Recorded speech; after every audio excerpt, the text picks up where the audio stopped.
First of all, introduce yourselves, please. My name is Zach. My name is Jim. And you play in the band. We play in Jimmy Eat World, and we're glad to be here. Yeah, you look tired, man. I do? I'm not tired. I'm totally wired, man. I'm ready to go. Okay, let's kick it. Hey. Yeah, you always look good. I know. That's why, because the first time I saw you, actually, that's right after you played this gig in this really small skate store in Amsterdam. Yeah. That was something else. Yeah, that was a long time ago. That was 99. That was August. Yeah. I remember it like yesterday. That show was set up really at the last minute just by a friend of a friend of a friend, I think, and so it was fun. But that was really funny. Yeah, no, it was a good time. It was cool. A lot has happened since, needless to say. I just did a lot of research on the web as well, and I was surprised that you guys sold 1.3 million records in the States alone of your previous record. Yeah, it's pretty wild. Definitely something that we'd never imagined would happen. Yeah. We're surprised as well, so.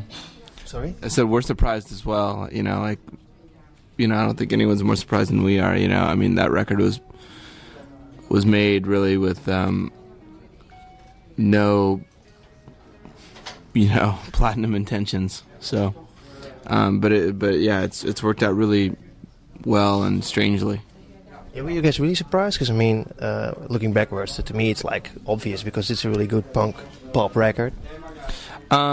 Yeah, but at the time when we were making it, we didn't have a label. We basically made the record on our own, on our own dime, and we didn't really have like this, we weren't really sure what was going to happen. As we started making the record, and sort of later when we started finishing the record, a lot of people started, really liking the songs and reacting to it. And so I think then, towards the very tail end of making the record, I think we kind of had an idea that maybe it could do well. But up until then, we really didn't have any idea. What did you guys learn actually from that? Because you decided to quit Capitol, you decided to record the record on your own, and now you've proven that you can do it by yourself. Well, I'm not sure if we learned anything, but definitely our pre-existing ideas were reinforced. You don't necessarily need a record label to be a band, or to go on tour, or to set up a show. You can challenge yourself and make rewarding music on your own. Like it's entirely possible. We've also always had just really cool people around us that have helped us, like Mark Trombino. We wouldn't have been able to make that record without him, basically making it for free until we, could pay him. And, there's always been people along the way that have sort of helped us, get through one period or another. And I think that's, we did it without sort of a huge financial backing from a corporation, but do you need that actually? Because you guys are signed to Interscope now, which is huge. It all depends on what you want your band to be and who you are as a group or as an artist. And of course not. You don't need really any. You don't really need anything other than yourself and your creativity to do what you want to do. I'm sure there's plenty of street performers that actually make pretty decent livings, and all that. But why did you guys sign to Interscope then? Because what's the benefit of signing to Interscope for Jimmy Eat World? Well, we signed to DreamWorks after we made the album, and the reason why we signed to DreamWorks is because we felt that the album had a chance to do really well. We felt like the album had a chance to be really successful in sort of the, I guess mainstream music landscape. And if we felt like we could do that, then that would give us a chance to make music for much longer. That would give us, okay, well then, all of a sudden us being a band for the next 10 years is a little bit more realistic than what it was, in 1999. And so, that was the decision we made, and we're happy with it. As far as ending up on Interscope, that wasn't really our choice, because, but so far Interscope's been really good, and it's just, I think for a band in our situation and for where we're at, I think Interscope's a really good place, you know. But, you know, not all bands are the same, and not every band, you know, there's not really one set way to do it, you know. I mean, a band like Fugazi is a band that totally does it on their own terms, and they're very successful in their own right, and, you know, so... Are you guys actually influenced by Fugazi? Because, I mean, when you scope through the net, it's like Jimmy Eat World influenced by Weezer, Fugazi, Green Day, you name them? Yeah, I mean, I think every band, I think that is aware of what Fugazi has done, and musically and, you know, sort of more behind the scenes, the way they operate. I think any band that's aware of that can't help but at least be really impressed by it and, you know, probably be influenced by it, you know, at least aspects of it. But, I mean, it's... Especially, like, with what... I think more than anything, just musically, what they do. I mean, they don't... It's sort of something we've I don't know if we've necessarily adopted, but it's something we've felt the same. I mean, you don't write music for any one particular group of people.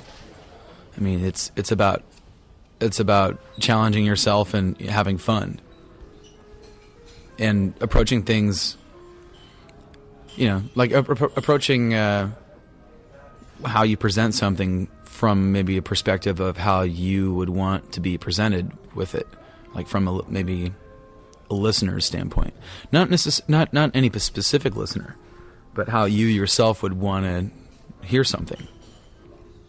So, hence the album. Yes, and then there's our new album. No, I mean, come on, that's the way you write music, then, right? Yeah. I mean, we that's probably the best way to describe it. Is, you know, we're just trying to make music that we like. Which is a luxury, actually, because, I mean, there's a price to pay. If you make the music that you like and it happens to be punk rock alternative or whatever, it's not like you get signed to a major record label, get to stay in chic hotels right away, get tickets. No, you have to fight your way in, right? Well, I think that, you know, it all depends on what's important, you know, and I mean, we didn't start playing in the garage because we wanted to stay in chic hotels, you know, like... you know, that's not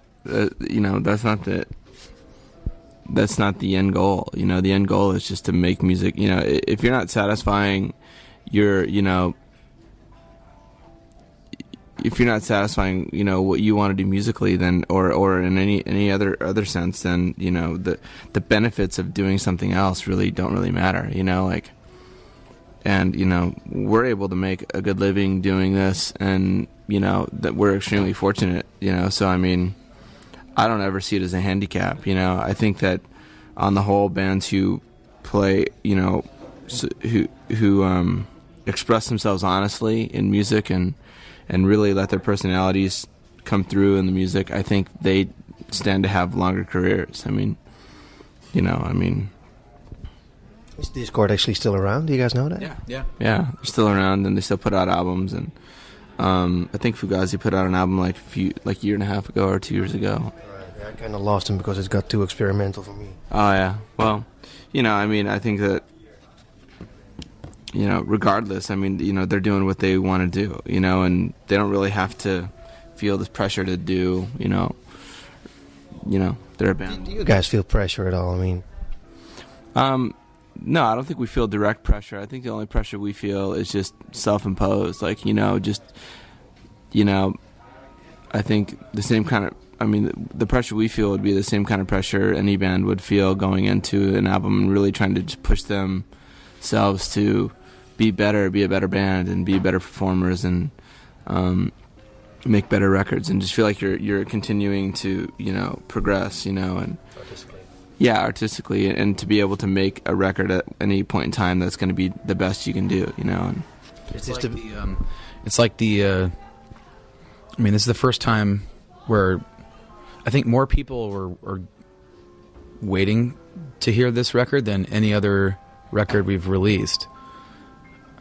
And with that in mind, we feel like we owe it to ourselves to really make sure we're doing our best work.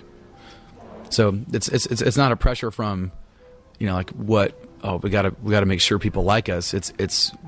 We really gotta make sure we're proud of this.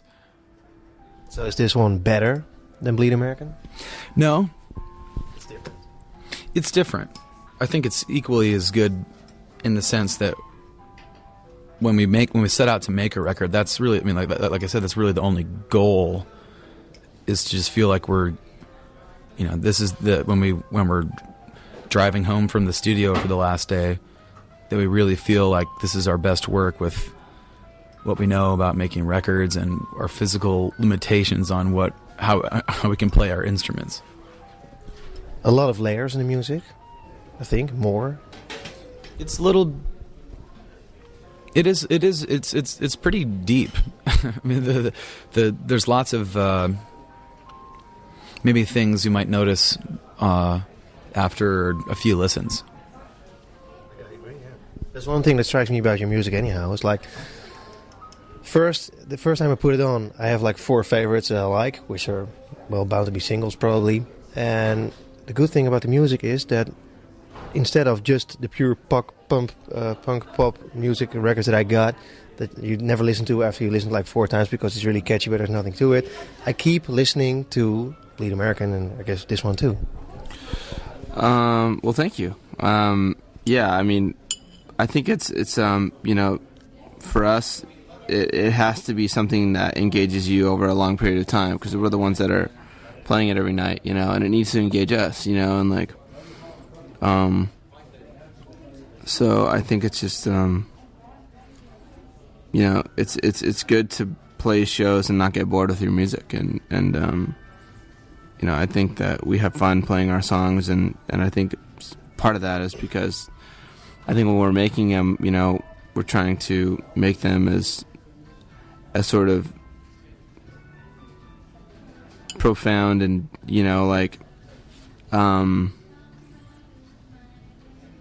I guess complicated than as a rock song could be. You know what I mean? Like, it's not rocket science, but I mean, I think that every band does it their own way, and it keeps it interesting, of course. Yeah, I mean, that's it should, I think that there's something about recording, there's something about the music that you keep going back and listening to all the time. There's some sort of tangible quality there that you might not be able to put your finger on, but So how does it come together? How do you guys write? I mean, do you write it all together, or? It depends, like sometimes Jim will just like, show us an idea, and the idea will end up being, kind of close to what it is on the record, and then sometimes, it'll come from just sort of like a guitar riff, and then we'll build from that. Or sometimes Jim will bring us an idea and we'll sort of, overhaul it, and really like, stretch it out and do everything we can to make it, better and better, and whether it's structurally or instrumentally, and we figure out a way to, get there with each song, and so I mean that's pretty much. We like demoing our songs. We're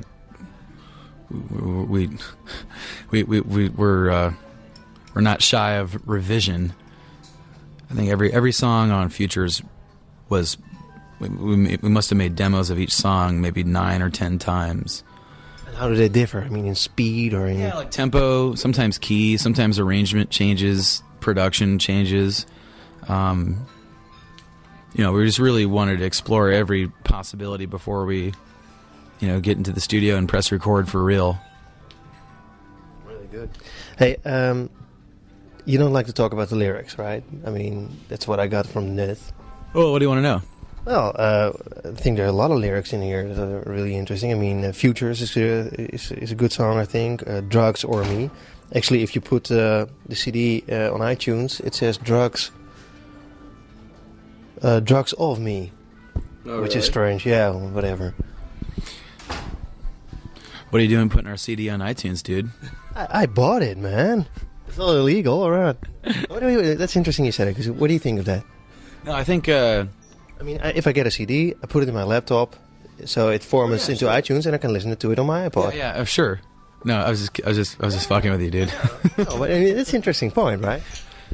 Yeah, no, I think it's just... I mean, I don't think don't think.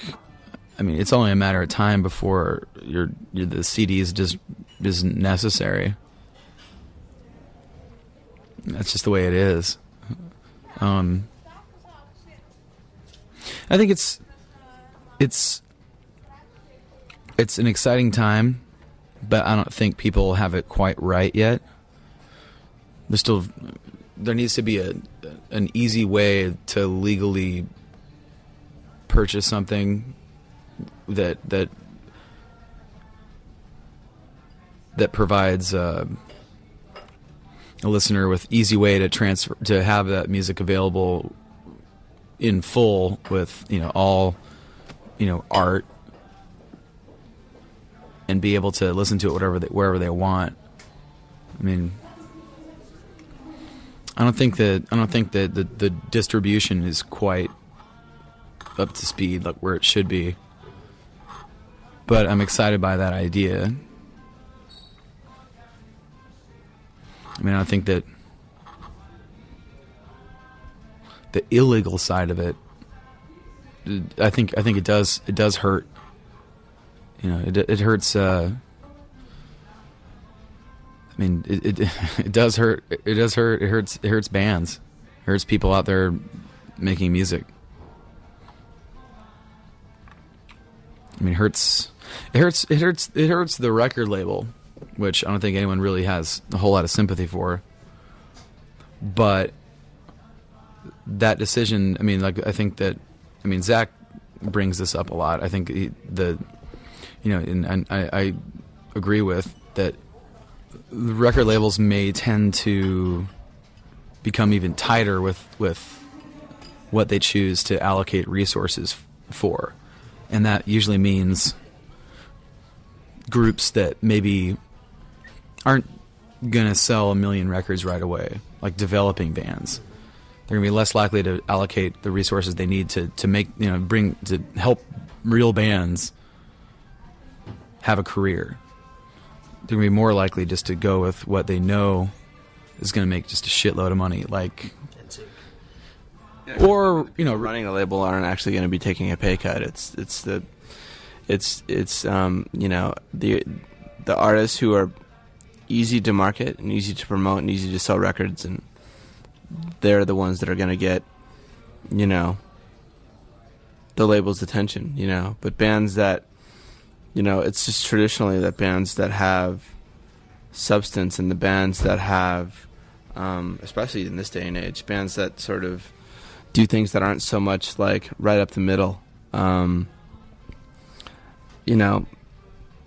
It's harder to market them because not as many people are just sort of willing to mindlessly go out and buy it, because then just the way that if you have a reality show these days, you can get a record deal no problem, whether you have talent or not, but you have bands that are great bands that are sort of on the cusp of really doing something, really making a mark in sort of the mainstream music world that, are probably going to get shut down just because the lack of, if record labels make that much less money, the people who lose are going to be the employee, the sort of the day-to-day, workers of the label, and also I think the developing artists. Yeah, it's gonna. I mean, a group like Wilco deserves every opportunity to make for total creative, just total creative freedom to do whatever they want, and also they deserve to have the resources available to do what they do. That may become harder and harder.